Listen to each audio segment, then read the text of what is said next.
Today, May 8th, is a very historic day in the life of Roman Catholics right across the world. Why is it so? Because they are seeing now the first Pope from America.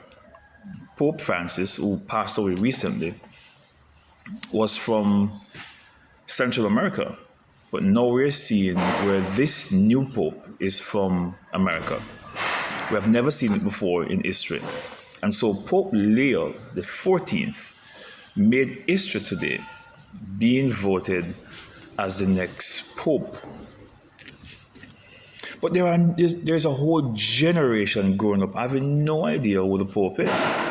When I was going to school, we learned a lot about the Pope. Not because we want to, but we heard about it from Capitan and being Sizzler Kalonji, Luton Fire, Lower Culture, Burning Spear, Bob Marley, Peter Tosh, and a number of other outstanding musicians, particularly those of the Rastafarian faith, came out heavily against the Pope. And for those who study Rastafarianism, you would know that the Rastafarian community has nothing to do with Roman Catholicism. So what do we find? We find a whole generation now which is out of touch with what the Pope means, who is the Pope, what it represents to the world. They're out of touch.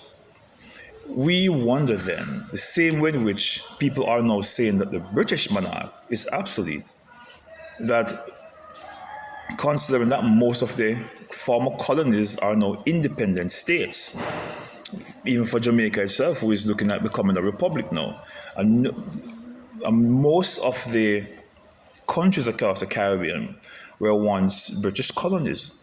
And we have seen where a number of them have gotten independence. And so when Prince William and his wife, Kate, came to the Caribbean recently, they did not get so much of a warm welcome as their grandmother did years ago. And so people are saying the British monarch is obsolete, get rid of it. The same way a number of people are thinking about the Pope, papacy, Roman Catholicism.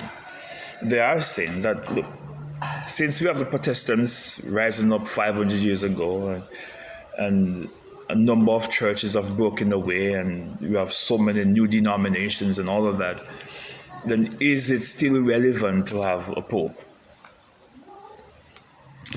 It is not mine to say. It should not. My responsibility when teaching religious education is to teach about the Pope, if possible, and to let my children know who is the Pope and what he represents.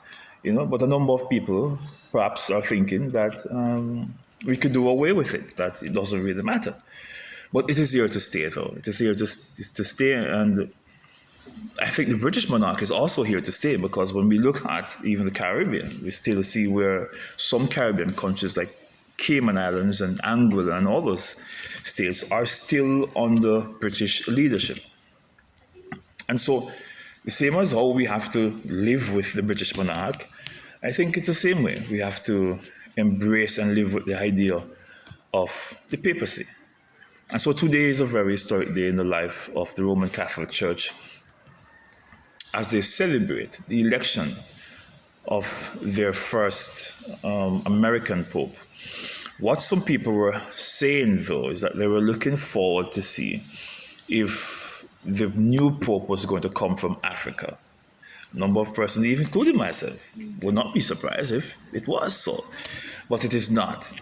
And the reality is that Pope Leo is now the new Pope of the Vatican, and the Roman Catholic Church.